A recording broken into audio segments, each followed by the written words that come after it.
이전에 주일을 제외한 40일을 예수 그리스도의 고난과 그 십자가를 묵상하며 또한 경건하게 지내는 절기로 우리가 보내는 것이죠. 우리는 사순절을 보내면서 예수님의 그 고난과 그 연결지어서 속죄의 은혜를 또한 생각하게 됩니다. 우리가 함께 부른 찬양처럼 나 같은 죄인 살리신 그 은혜 놀라와, 이렇게 나의 죄를 정결케 하여 주신 그 은혜에 감동하고 또한 감사하며 보내게 되지요. 특별히 속죄제를 다루는 오늘 본문이 이를 잘 설명해 줍니다. 속죄제는 그 이름에서 알 수 있듯이 속죄를 목적으로 드리는 제사라고 할 수 있는 것이죠. 이 속죄 제사를 통해서 우리는 거룩하신 하나님께 나아갈 수 있게 됩니다. 반대로 얘기하자면 속죄를 하지 않고는 하나님께 나아갈 수 없다라는 것입니다. 왜냐하면 죄인은 거룩하신 하나님과 함께할 수 없기 때문입니다. 그렇습니다. 하나님은 죄와 함께 하실 수 없는 분이십니다. 우리 하나님은 전능하십니다. 아멘. 그렇습니다. 하나님은 하지 못하시는 게 없으십니다. 능치 못할 일 없으십니다. 하지만 모든 것을 할 수 있으시나 하나님은 죄는 짓지 못하십니다. 죄와 함께 할 수 없으신 분이시다는 것이죠. 그러므로 하나님께 나아가 하나님과 관계를 맺으며 살기 위해서는 반드시 이 죄가 제거되어야 하는 것이죠. 그래서 하나님께서는 이 죄인인 우리에게 죄를 제거할 수 있도록 바로 제사를 통해서 이것을 하게끔 하셨습니다. 바로 이것이 바로 우리에게 주신 선물인 것입니다.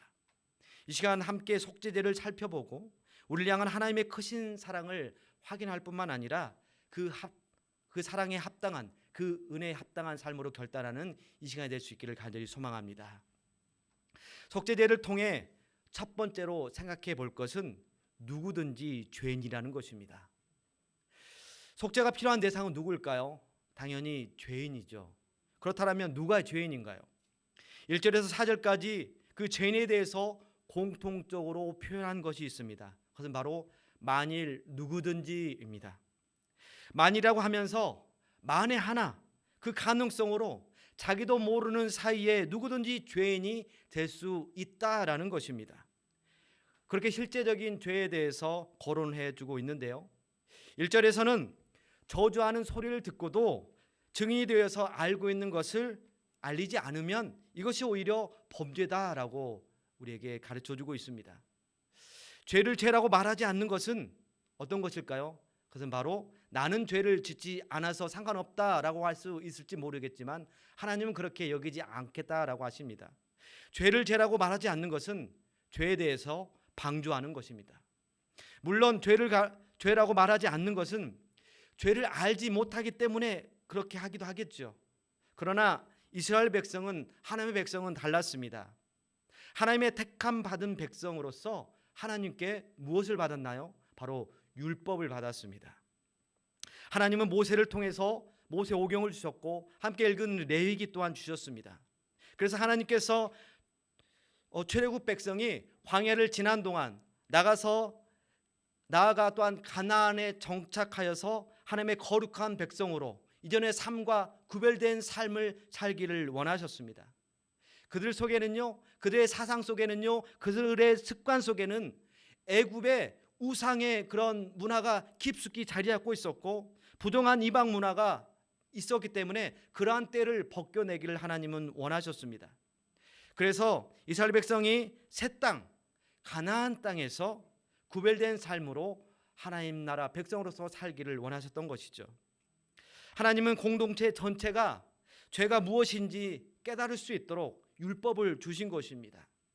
하나님의 말씀을 지키며 이방인들과는 구별되게 하나님의 거룩한 말씀에 따라서 하나님의 거룩한 백성으로 살기를 원하셨습니다. 그런 까닭에 누군가 저주하는 말을 듣고 누군가에게 잘못하는 그러한 모습과 그런 말을 듣고 그냥 공동체의 거룩함을 훼손한다라면 그러한 모습을 보고 그냥 있으면 안 된다, 바로 잡아줘야 할 의무가 공동체에 있다라는 것을 말씀해주고 있는 것입니다. 그러나 만일 공동체가 죄를 깨닫게 해주지 않으면 어떻게 될까요? 그 사람은 깨닫지 못하였기 때문에 계속 해도 되는 줄 알고 계속해서 죄를 반복할 것이고 결국은 하나님의 백성으로서 그 거룩함을 잃게 되는 것입니다. 그러나 이는 정죄와는 다른 차원의 것입니다. 잘못을 깨닫게 하는 것은 말씀을 가진 공동체의 공동의 의무입니다. 지난주 수요일에 담임 목사님께서 말씀을 전해주신 것처럼 하나님의 징계는 어떻습니까? 그 백성을, 당신의 백성을 괴롭게 하기 위해서, 멸망시키기 위해서, 징계하기 위해서 그 목적으로 하는 것입니까? 그러니까 징계가 그 목적입니까? 아닙니다. 그것은 하나님의 징계는 멸망이 아니라 하나님께서 당신의 백성을 사랑하시기 때문에 징계하는 것이고 그들을 회복시키기 때문에 징계하는 것이었습니다. 잘못을 깨닫게 하는 것도 마찬가지입니다. 그들을 사랑하기 때문에 그렇게 해줄 수 있다라는 것이죠. 그리고 그들로 하여금 바르게 또한 거룩한 길로 가길 바라는 마음으로 그렇게 해줘야 하는 게 바로 공동체, 거룩한 공동체, 하나님의 백성 공동체의 의무라는 것입니다. 그러한 비난이 아닌 격려와 응원 속에 죄에서 돌이키도록 이끌어줘야 한다라고 오늘 1절에서 우리에게 가르쳐 주는 것이죠. 이것이 사랑의 공동체요, 거룩한 공동체가 가져야 할 바른 신앙의 태도인 것입니다. 2절과 3절에서는요, 역시 누구든지 죄인이 될 수 있다라고 하면서 부지중에라는 표현이 더해 있는 것을 보게 됩니다. 부지중에가 무슨 뜻인가요? 잘 아시죠? 나도 알지 못하는 사이에 죄를 짓게 되는 것이죠. 자신이 알지 못하는 사이에 부정함의 대표라고 할 수 있는 사체를 만진 것 때문에, 이것 때문에 속죄제를 드리라고 하나님께서 명령하신 것입니다. 레위기는요, 깨끗한 것과 부정한 것을 구분합니다. 그렇다 보니 음식도 가려 먹도록 합니다. 부정한 음식은 그 기준을 정해 놓으셨고 그것을 먹지 말라라고 하십니다. 청결의 문제도 마찬가지입니다. 손을 씻고 발을 씻도록 하는 부분도 있었습니다. 그래서 손을 씻지 않고 식사한 예수님의 제자들은 율법학자들에게 공격을 받기도 했었습니다. 사체나 질병, 그 다음에 전염병, 그리고 곰팡이 등은 부정한 것으로 여겨졌고 공동체 전체에 오염되는 것, 전염되는 것을 막기 위해서 부정을 씻기 위해 속죄제를 드리도록 하나님께서 명령하셨습니다. 특히 사체의 경우 어떻습니까?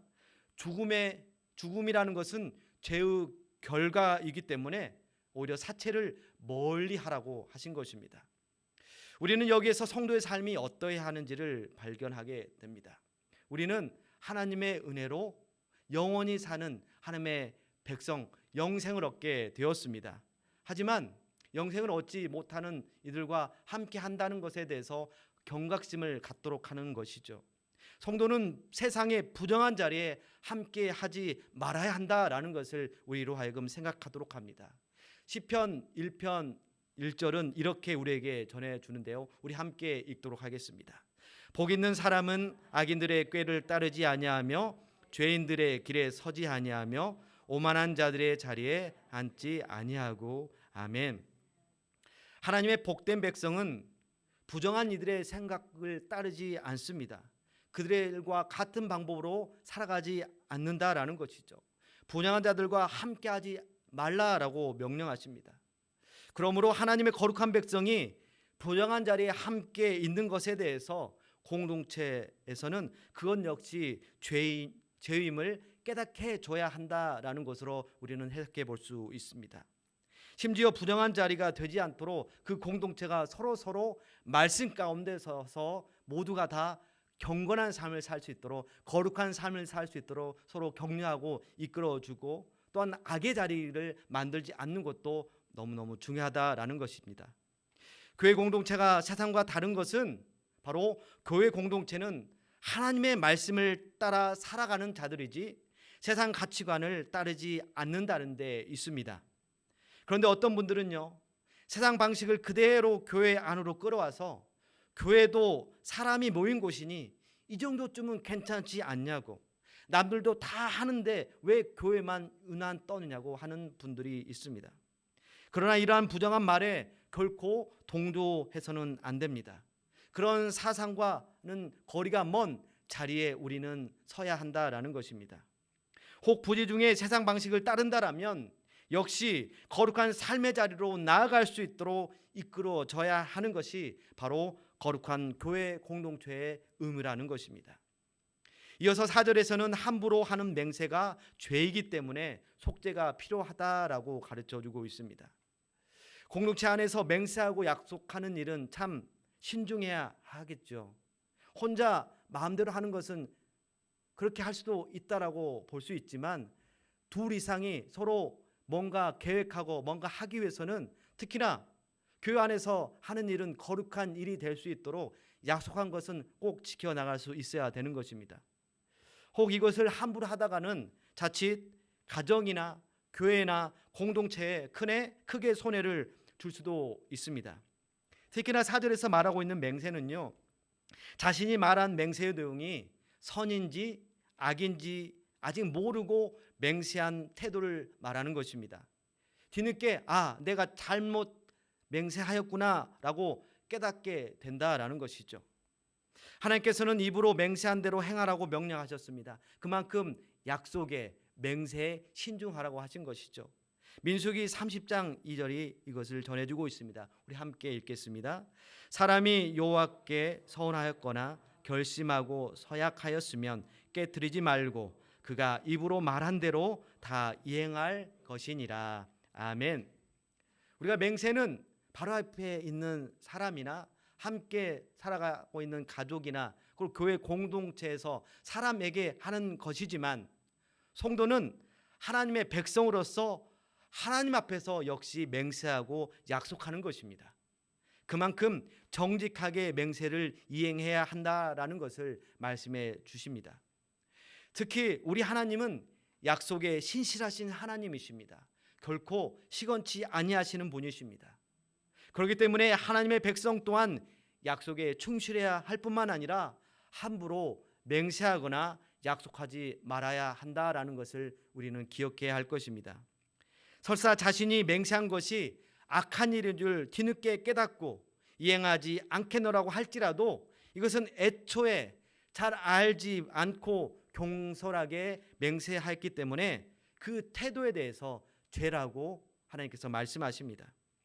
무슨 맹세 하나 잘못한 것 가지고 이것을 죄라고 하고 속죄의 죄를 드리라고 하는가라고 반문할 수 있지만 하나님은 크고 작음을 떠나서 모든 죄에 대해 속죄가 필요하다고 우리에게 말씀해 주고 계십니다.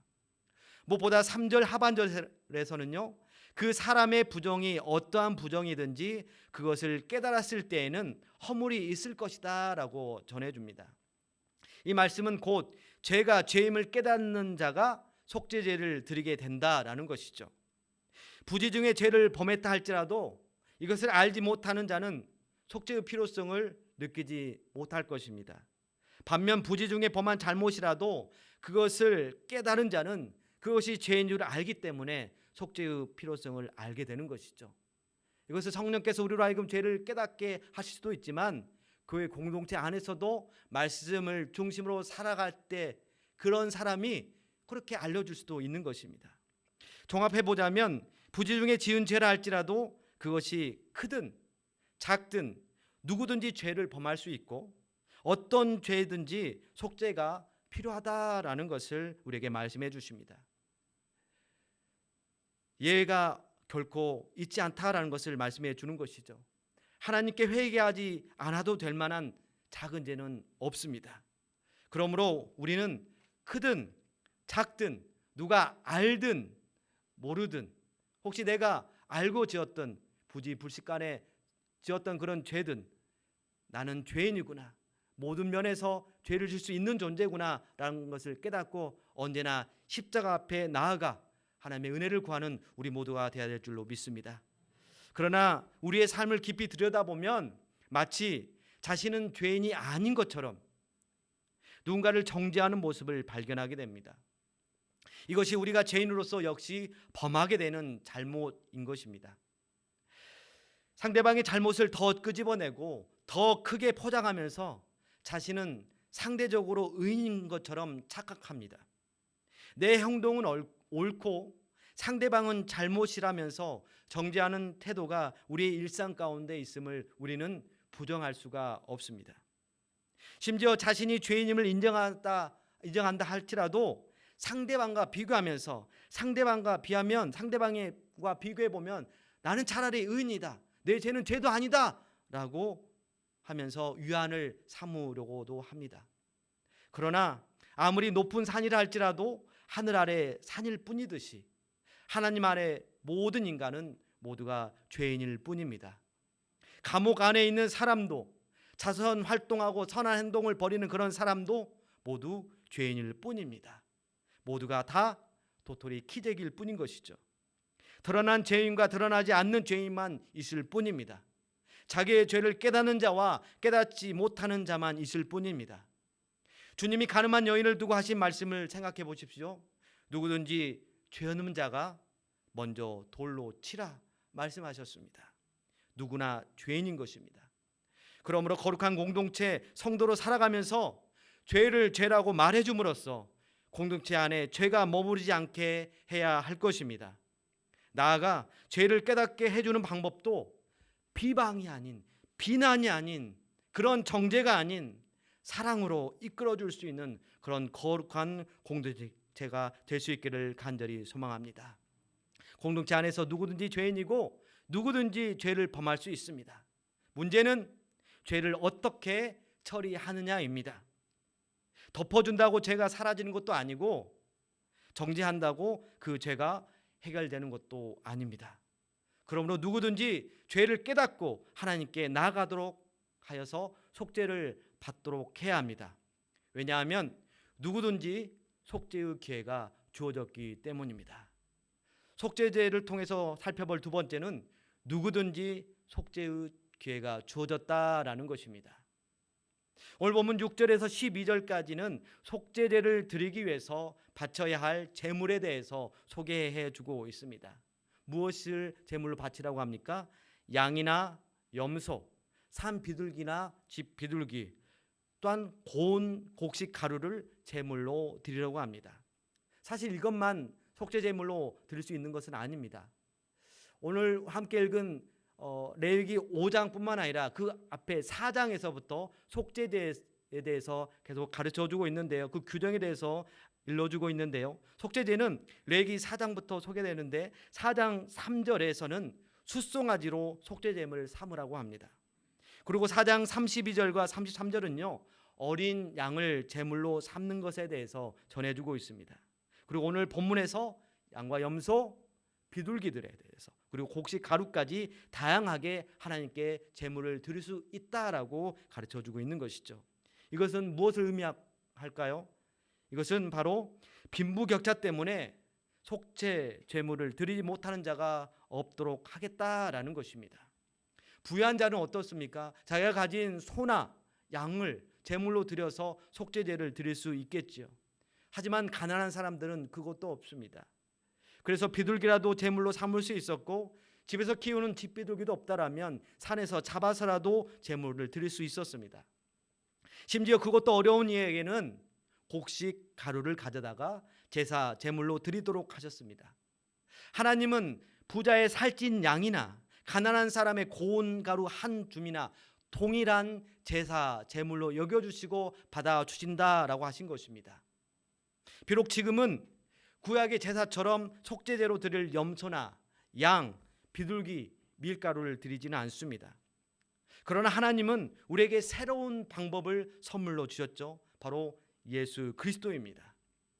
레위기에서는요, 계속해서 서론을 통해서 그 다음에 1장, 2장, 3장, 4장, 5장, 6장 계속해서 제사에 대해서 이렇게 소개해 주고 있는데, 여러분 통독을 하다 보면 어때요? 창세기 읽고 출애굽기 읽다 보면 참 은혜가 되고 참 나의 삶에 있어서 하나님의 백성으로서 살아간다는 것이 참으로 좋습니다. 하지만 레위기 읽다 보면 어때요? 제사 제도에 대해서 소개는 하지만 이게 어떻게 드리는 건지 지금 이 시대에 드리지 않기 때문에 참 어려움 해석을 그 해석에 대해서 참 어려움을 느끼게 됩니다. 그래서 우리는 레위기를 읽을 때 내 위기다 라고 이렇게 생각을 하게 되죠. 좀 졸리실까봐 이렇게 유머를 던져봤는데요. 근데요, 이 레위기에서 소개하는 번제, 소제, 화목제, 속죄제, 속건제, 이 모든 것은 바로 예수 그리스도를 가르치고 있습니다. 대속값으로 드려질 제물은 우리가 드리지는 않지만 영원한 대속의 양이 되어 주신 예수 그리스도를 믿음으로써 하나님께 나아갈 수 있도록 구원의 문을 열어 주셨다라는 것입니다. 신약의 레위기라는 별명을 가진 히브리서 10장 19절은 이와 같이 전해주고 있습니다. 함께 읽도록 하겠습니다. 그러므로 형제들아, 우리가 예수의 피를 힘입어 성소에 들어갈 담력을 얻었나니. 아멘. 그렇습니다. 우리는 예수 그리스도를 통해 하나님께 나아가 하나님의 자녀로 살아갈 담력을 얻게 되었습니다. 누구든지 죄인이기 때문에 누구든지 속죄를 얻을 수 있도록 예수 그리스도를 보내주신 것입니다. 하나님은 정말 아끼셔야 할 외아들인 예수님을 아끼지 않으시고 정말 아낄 필요가 없는 죄인인 우리를 아껴 주셨습니다. 그렇게 예수 그리스도를 통해서 우리에게 속죄의 은혜를 받도록 해 주신 것입니다. 그러므로 은혜와 자비가 풍성하신 하나님께 예수 그리스도를 통해 누구든지 죄를 고백할 수 있어야 합니다. 요한일서 1장 8절과 9절은 우리에게 이렇게 전해주고 있습니다. 함께 읽도록 하겠습니다. 만일 우리가 죄가 없다고 말하면 스스로 속이고 또 진리가 우리 속에 있지 아니할 것이요, 만일 우리가 우리 죄를 자백하면 그는 미쁘시고 의로우사 우리 죄를 사하시며 우리를 모든 불의에서 깨끗하게 하실 것이요. 아멘. 하나님 앞에 나아가 우리 죄를 자백하면, 우리 죄를 회개하면 하나님이 우리의 모든 불의에서 깨끗하게 해 주실 것이라고 약속하셨습니다. 그러므로 더 이상 감출 것이 없습니다. 그리스도의 보혈을 의지하여 잘못을 인정하고 회개하면 하나님의 거룩한 백성으로 인정받게 되는 것입니다. 주께서 사랑하는 여러분, 죄는 부끄럽지만 우리의 부끄러움 때문에 부끄러운 십자가를 지신 예수 그리스도를 통해 돌이킬 수 있는 길이, 회복의 길이 열렸다는 것, 이것이 은혜입니다. 이 은혜를 통해서 하나님과 친밀한 관계를 지속할 수 있기를 간절히 소망합니다. 나아가 우리가 더 높은 목표를 가지고 살았으면 좋겠습니다. 로마서 12장 1절을 통해서 사도 바울은 우리에게 이렇게 전해줍니다. 함께 읽겠습니다. 그러므로 형제들아, 내가 하나님의 모든 자비하심으로 너희를 권하노니 너희 몸을 하나님이 기뻐하시는 거룩한 산 제물로 드리라. 이는 너희가 드릴 영적 예배니라. 아멘. 하나님께서 받으시는 것은 제물 그 자체라기보다는 제물을 드리는 제사자라는 것을 우리는 기억해야 합니다. 하나님의 관심은 얼마나 더 고급진 제물을 드리냐 이보다는 얼마나 주님을 더 사랑하며 그 말씀에 순종하느냐인 것입니다. 그러므로 거룩한 삶으로 드리는 영적 예배가 매일의 삶 가운데 채워지는 우리 모든 성은교회가 될 수 있기를 간절히 소망합니다. 그래서 하나님을 기쁘시게 하는 성은교회, 나아가 세상의 빛이 되어 축복의 통로가 되는 저와 여러분 우리 모두가 될 수 있기를 간절히 소망합니다. 우리 말씀을 생각하며 예수 피를 힘입어 함께 찬양하겠습니다.